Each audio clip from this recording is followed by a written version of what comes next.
मूसा नबीर माथा नष्ट हয়ে গেল কারণ আমি পয়গম্বর मूसा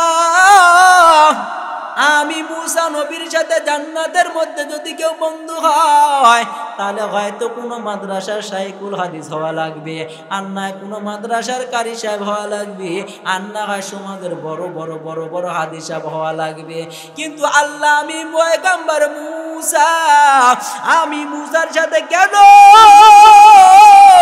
কোশাই বন্ধু হবে मूसा নবীর মাথা নষ্ট হয়ে গেল রে যুবক এরে সিরাজগঞ্জের মুসলমান কথাগুলো দিলের কান্দে শুনো আল্লাহর নবী জানা দেয় मूसा তোমার সাথে বন্ধু কোশাই হবে রে मूसा নবী আল্লাহকে ডেকে বলেন আল্লাহ তাহলে ওই নাম ঠিকানা দেন আমি ওই বন্ধুর সাথে দেখা করতে যাব সুবহানাল্লাহ বলেন কিতাবের মধ্যে লেখছে রে যুবক मूसा নবী তার বন্ধুর সাথে দেখা করতে যাওয়ার কারণ দুইটা এক নাম্বার কারণ হইল এমন কি আমল করেছে যুবক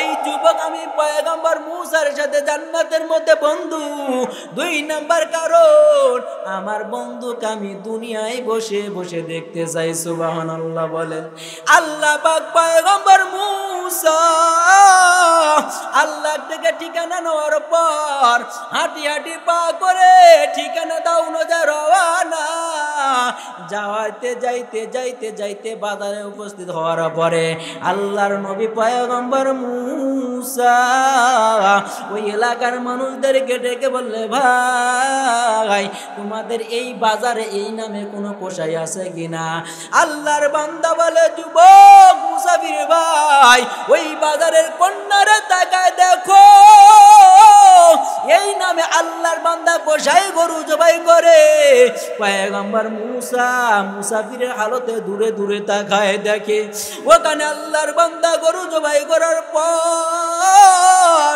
প্রথম সুন্দর গোশতগুলা গামছার মধ্যে বেঁধে নেয় গামছার মধ্যে গোশতগুলা বেঁধে নেওয়ার পর আল্লাহর বান্দা সারাদিন গোশতগুলা বিক্রি করে নেয় গোশতগুলা বিক্রি করার পর সন্ধ্যা যখন গুনে আসলো পয়গম্বর मूसा ওই যুবককে ডেকে বলে যুবক আমি একটু মুসাফির তোমার বাড়িতে মেহমান হয়ে যাব তুমি কি নিয়ে যাবে সুবহানাল্লাহ বলেন এরে নবীর উম্মতের দল পয়গম্বর मूसा নবী গোপন পরিচয় দেয় না মুসাফিরের হালতে যুবকের বাড়িতে রওনা আল্লাহর বান্দা কোশাই মুসাফিরকে নিয়ে বাড়িতে রওনা বাড়িতে যাওয়ার পর मूसा নবী পরিচয় গোপন মুসাফিরের হালত मूसा নবী পরিচয় দেয় না গোপন করে রাখলেন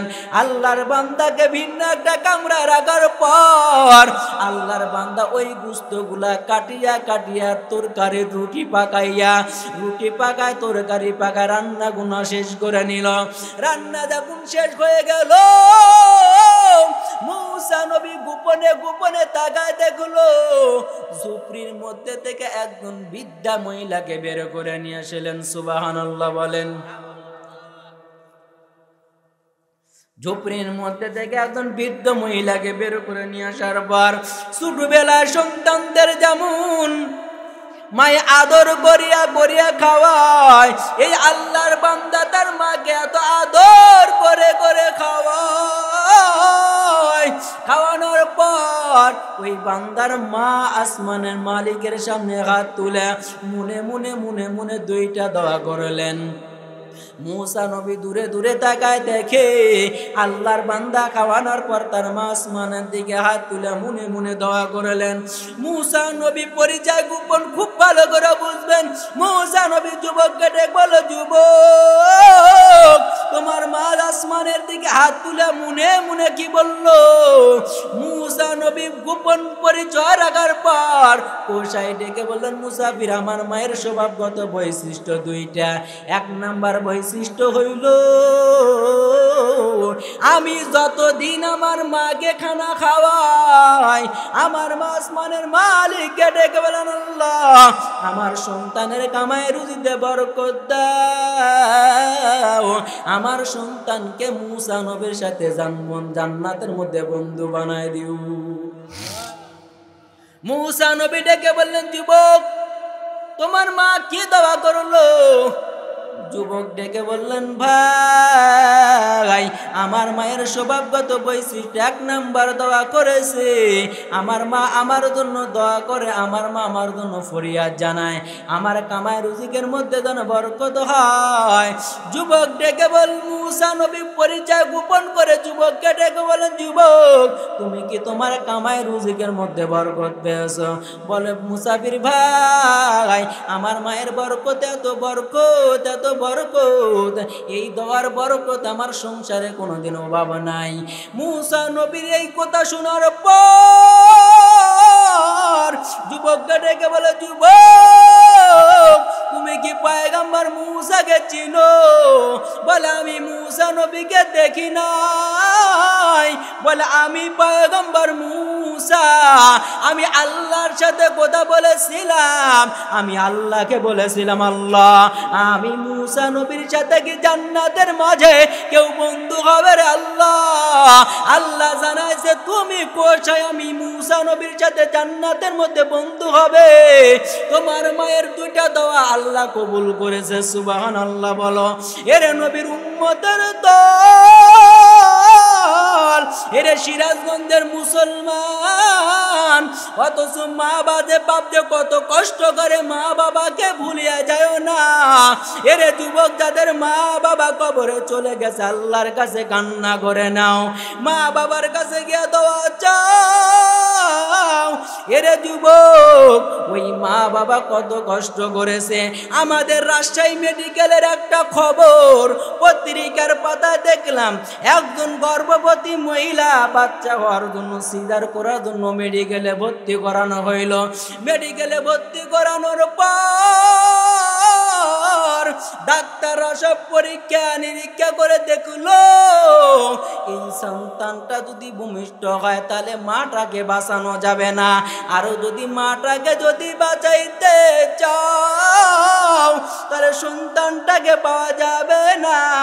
মেডিকেলের ডাক্তাররা পরীক্ষা নিরীক্ষা করে সিদ্ধান্ত বের করে নিল 2 জনের মধ্যে 1 জনকে বাঁচাও, 2 জনকে দুনিয়ায় বাঁচে রাখা সম্ভব হবে না। ডাক্তাররা তার অভিভাবককে খুঁজতে লাগলেন, খুঁজতে খুঁজতে খুঁজতে ওই গর্ভবতী মহিলার স্বামীর দিদার পেয়ে গেল। ওই যুবককে ডেকে বললে, যুবক তোমার সন্তানকে যদি তুমি বাঁচাইতে চাও তাহলে তোমার স্ত্রীকে বাঁচানো যাবে না, আর যদি তোমার স্ত্রীকে বাঁচাইতে চাও তাহলে সন্তানটাকে বাঁচানো যাবে না। ডাক্তার বললেন, তুমি কাকে চাও? যুবক আল্লাহর বান্দা উত্তর দেয় না, কারণ তার বিবিও তার কাছে প্রয়োজন, তার সন্তান তার কাছে প্রয়োজন। আল্লাহর বান্দা যুবক কোনো উত্তর যখন না দেয়, ডাক্তাররা গোলের বৈঠকে বসে গেল, এই সন্তানটাকে দুনিয়া থেকে বিদায় করে দাও, কিন্তু মাটাকে দুনিয়ার মধ্যে জীবিত রাখো, মাটাকে দুনিয়া থেকে মারা যাবে না। যদি মাকে রেখে দাও পরবর্তীতে ফল পাওয়া যাবে। এই কথা যখন মহিলার কানে গেল, মহিলা ডাকতে বলে, রে ডাক্তারের দল, তোমাদের সিদ্ধান্ত উদ্ধন করে নাও, আমার সন্তানটাকে দুনিয়ায় ভূমিষ্ঠ করে দাও, আমার সন্তান দুনিয়ার মধ্যে জীবিত আসবে, আমি মায়ের দুনিয়াতে বাঁচার দরকার নয়। এরে যুবক, এরে সিরাজগঞ্জের মুসলমান, মা ডেকে বললেন, আমার সন্তান দুনিয়ায় ভূমিষ্ঠ হবে, আমার সন্তান কোরআনের হাফেজ হবে।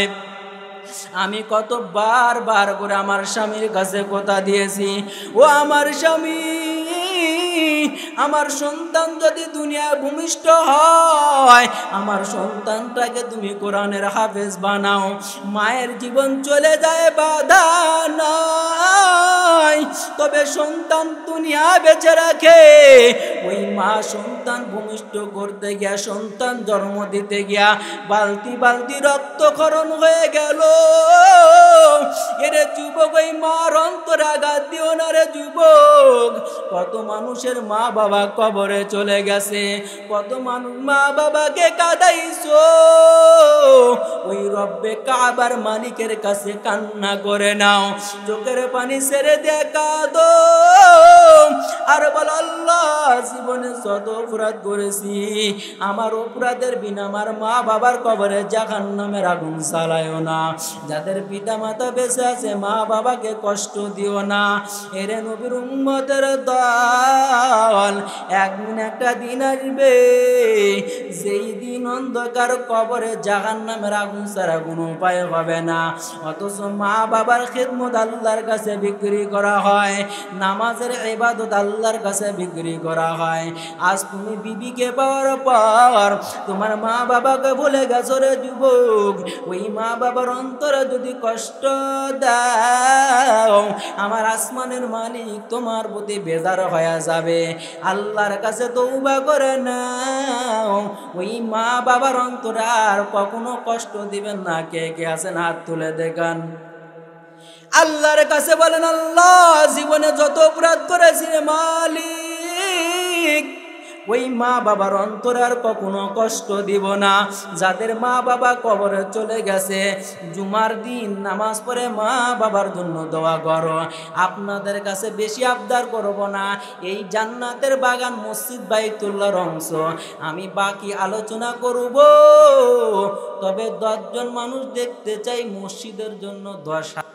তোমাদের সামনে যদি বেগানা নারী পড়ে যায়, যদি এতটুকু গুনাহের থেকে চোখটাকে নিম্নগামী করে দিতে পারো, আল্লাহ রাসূল বললেন 10,000 বছর তাহাজ্জুদ নামাজ পড়লে যে নেক হবে, বেগানার থেকে চোখটাকে যদি নিম্নগামী করে দাও, বেগানার থেকে চোখটা ফিরানোর কারণে 10,000 বছর তাহাজ্জুদের নামাজ আপনার আমলনামায় লিখে দেওয়া হবে। বুঝলেন নি কথা? বুঝলেন? হ্যাঁ, আল্লাহর নবী বলেন, তোমার সামনে বেগানা নারী পড়ে গেছে, তবে চোখটা ফিরায় নাও, আর দ্বিতীয়বার কখনো তাকায়ও না।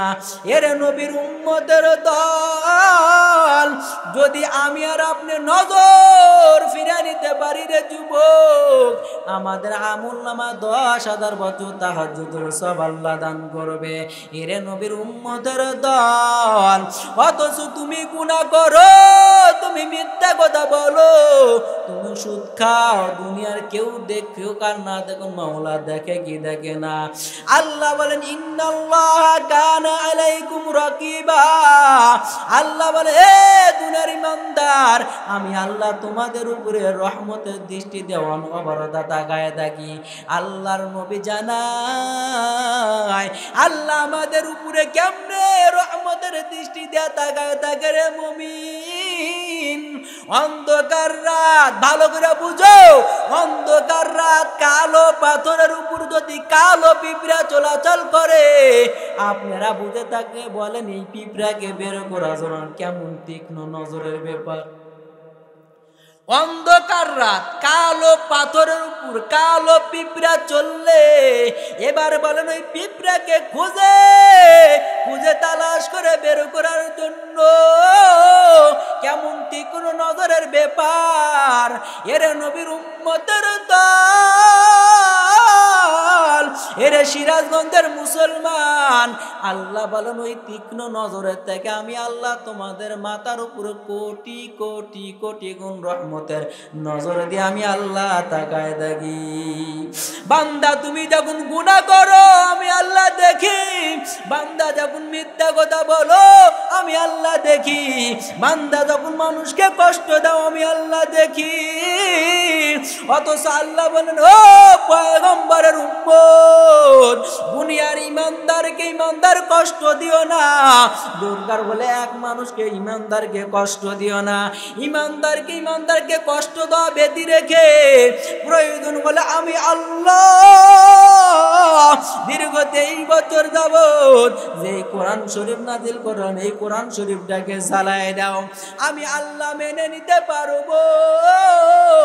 এরপরও যদি তোমার দিলে তৃপ্তি না হয়, প্রয়োজন হলে বাইতুল্লাহর অংশ মসজিদ ভেঙে দাও, আমি আল্লাহ মেনে নিতে পারবো। এরপরও যদি তৃপ্তি না হয়, খানায় কাবা ভেঙে দাও, আমি আল্লাহ মেনে নিতে পারবো। এরপরও ইমানদার হয়, ইমানদারকে কষ্ট দেওয়া যাবে না। তবে বাইতুল্লাহ তোমরা ভাঙবা, তবে এই দিলের মধ্যে এই কল্পনা কখনো নিবা না। আব্রাহার বাচ্চা যখন বাইতুল্লাহ ভাঙার জন্য রওনা, ওই শয়তানগুলোকে আমার আল্লাহ আবাবিল পাখি দ্বারা ধ্বংস করেছে। আবাবিল পাখির ঠুটে ছোট ছোট কঙ্কর ওই পাথরের উপরে যেই বান্দার মাথার উপরে পড়তো তাদের নাম লেখা ছিল। কিতাবের মধ্যে লেখে এই পাথর যাদের মাথার উপরে পড়তো, পাতার উপরে পাথর পরে পায়খানার দ্বার দিয়ে লারি বুড়ি বের হয়ে চলে যায়। আল্লাহ জানায় দেয় পয়গম্বর, আপনার উম্মতের জানায় দেন রে নবী, তারা যদি এই বাইতুল্লাহ ধ্বংস করে আমি আল্লাহ তাদের ধ্বংস করব না। কারণ তাদের দ্বন্দ্ব ছিল আমি আল্লাহর খানা কাবার সাথে, আর মুমিনের দ্বন্দ্ব হলো এক মুমিন আর এক মুমিনের সাথে। আমি আল্লাহ বলে দিলাম প্রয়োজন হলে বাইতুল্লাহ ভেঙে দাও, আমি আল্লাহ সহ্য করে নিতে পারবো। খানা কাবা ভেঙে দাও, আমি আল্লাহ মেনে নিতে পারবো। কোরআনটাকে জ্বালায় দাও, আমি আল্লাহ মেনে নিতে পারবো। আমি আল্লাহর বানানো ঘর ভেঙে দাও, আমি আল্লাহ মেনে নিতে পারবো। কিন্তু ইমানদার হয়ে যখন ইমানদারকে কষ্ট দাও, এটা আমি আল্লাহ কখনো মেনে নিতে পারি না। ইমানদার হয়ে আমরা ইমানদারকে কষ্ট দেই কি দেই না? ছেলে বাবাকে কষ্ট দেয়, বাবা ছেলেকে কষ্ট দেয়, মেয়ে বাবাকে কষ্ট দেয়, বাবা মেয়েকে কষ্ট দেয়, স্বামী বিবিকে কষ্ট দেয়, বিবি স্বামীকে কষ্ট দেয়। এর নবীর উম্মতের দল, আমাদের হাতের কারণে যদি আমার বিবি কষ্ট পায়, আমার আচরণের কারণে আমার আর এক ভাই যদি কষ্ট পায়, এই বিচার আল্লাহর আদালতে দিবে। অতএব আমার জবানের কারণে আমার কোনো ভাই যেন কষ্ট না পায়, আমার আচরণের কারণে কোনো ভাই যেন কষ্ট না পায়, আমার ব্যবহারে যেন কোনো ভাই যেন কষ্ট না পায়। এই নিয়তে চলতে হবে রে যুবক। এমন একটা দিন আসবে যেদিন হাসর কায়েম হয়ে যাবে। কারণ আমাদের জন্য বিপদের জায়গা 5টা। মরণ হইল বিপদের জায়গা, কবর হইল বিপদের জায়গা, ফুলসিরাত হলো বিপদের জায়গা, মিজান হলো বিপদের জায়গা, আরশে আজিমের ছায়ার তলে হবে বিপদের জায়গা। এর নবীর উম্মতের দল আরশে আজিমের ছায়ার তলে যখন আল্লাহ বিচার শুরু করবে, আল্লাহ গুনাহগারকে ডেকে বলবে, গুনাহগার নেককারদের থেকে তোমরা আলাদা হও। এর নবীর উম্মতের দল ওই নেককার গুনাহগার থেকে আলাদা হয়ে যাবে, গুনাহগার নেককার থেকে আলাদা হইতে চাবে না। আল্লাহ কুদরতি আওয়াজ দিয়ে এদেরকে বাছাই করে করে দিবে। বাছাই করে দেওয়ার পর গুনাহগার গুলাকে যখন আমুলনামা দেওয়া হবে, সোজা হাতে তাদের আমুলনামা দিবে না। আল্লাহ আদেশ করবে, ও ফেরেশতা এই বান্দাগুলাকে আমি সোজা হাতে আমুলনামা দেব না। ফেরেশতা বলবে, আল্লাহ তাহলে কেমনে দিবেন? আল্লাহ বলবে, এই বান্দার বুকের মাঝখান দিয়া সিঁদুর কর, বুকের মাঝখান দিয়া সিঁদুর বানায়া এই বান্দার বাম হাতটা বুকের মাঝখান দিয়া পিছনের দিকে টেনে ধর। পিছের দিকে টেনে ধরার পর আল্লাহ বলবে, এই বান্দাগুলাকে আমুলনামা দিয়ে বলবে, পড়, ইকরা কিতাবাকা কাফা বিনাফসিকাল ইয়াউমা আলাইকা হাসিবা। আল্লাহর ফেরেশতারা ডেকে বলবেন, আল্লাহ বান্দার আমুলনামা হলে পিছনে, চোখ হলে সামনে, বান্দা কেমনে পড়বে? আল্লাহ আদেশ করবে, বান্দার ঘাড় ঘুরাইয়া দে। আমাদের ঘাড় ঘুরাইয়া মটমট করে রগগুলা ফুটতে থাকবে। এরে নবীর উম্মতের দল, ওই দিন আমাদের কি হালত হবে? অথচ আমরা কে কখন দুনিয়া থেকে মরব কারু জানা নাই। আমাদের জন্য কোন মাটি যেন অপেক্ষা করতেছে রে যুবক, কোন দোকানের কাফুর যেন অপেক্ষামান, কোন বাঁশবাগানের বাঁশ যেন আমাদের জন্য অপেক্ষামান। এরে নবীর উম্মতের দল, ওই অন্ধকার কবরে যাওয়ার আগে নিজের আমলগুলা পরিশুদ্ধ করে নাও, আল্লাহর কাছে কন্দন করে নাও, চোখের পানি ছেড়ে দে, কান্দো আর বল, আল্লাহ এই মজলিসের মধ্যে আমার মতন গুনাহগার জাহান্নামের পাপী আর কেউ নাই রে আল্লাহ।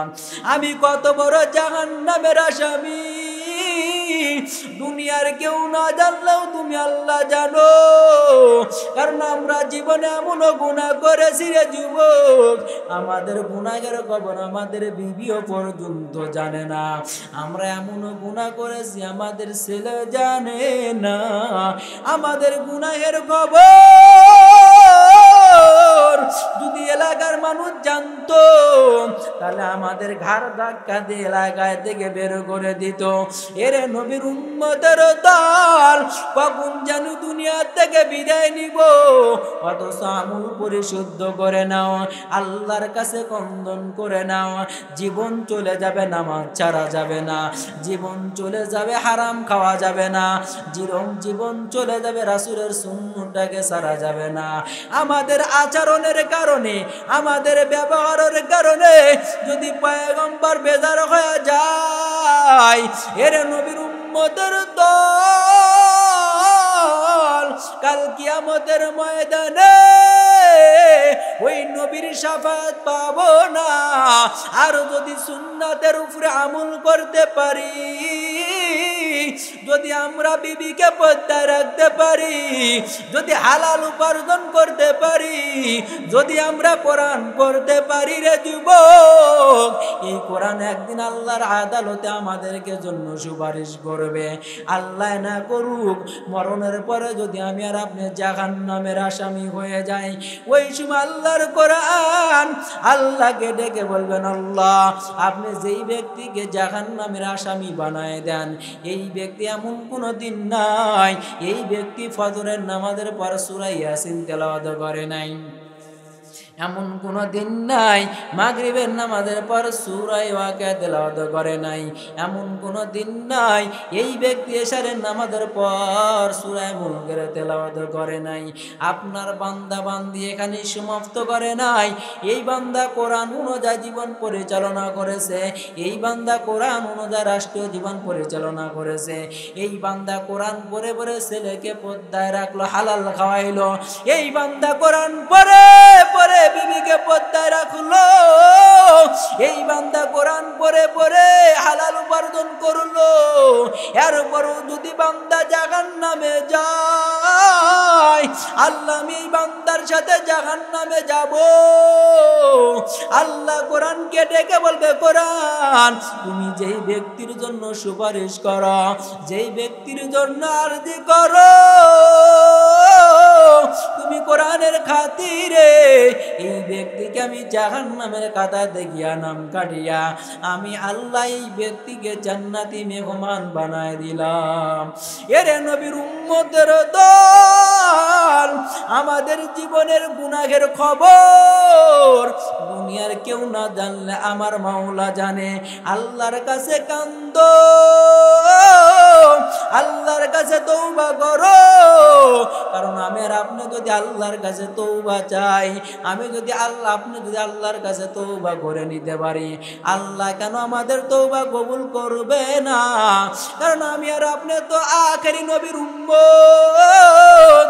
যেই নবীর উম্মত যতক্ষণ পর্যন্ত জান্নাতে না যাবে এমন কোন নবীও নাই যেই নবীরা জান্নাতের মধ্যে ঢোকার সাহস রাখবে। এরে নবীর উম্মতের দল,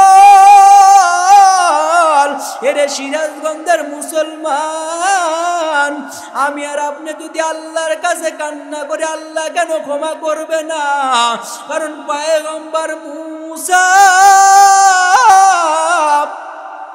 মিশরের মানুষদেরকে লইয়া আল্লাহর কাছে দোয়া করলেন, আল্লাহ মিশরের জমিনে পানি নাই, আপনি পানির ব্যবস্থা করে দেন।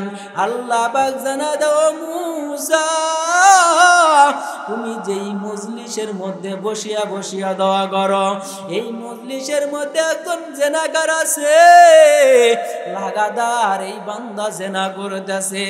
ওই বান্দাকে যতক্ষণ পর্যন্ত ওই মজলিস থেকে তুলে না দিবা এতক্ষণ পর্যন্ত আমি আল্লাহ তোমার দোয়ার ফলাফল দান করব না। আল্লাহর বান্দা দিলটাকে নরম করে ভাঙ্গা দিল নিয়ে আল্লাহর কাছে কান্না করে নাই আর বলো, আল্লাহ দীর্ঘ 40 বছর যাবত গুনাহ করলাম, কোনদিন তুমি বেয়াজ্জতি করো নাই, আজকে তুমি মূসা নবীর কাছে কেন বেয়াজ্জতি করবে? আল্লাহর বান্দা গোপনে গোপনে আল্লাহর কাছে কালেকশন লাগা তওবা করলেন।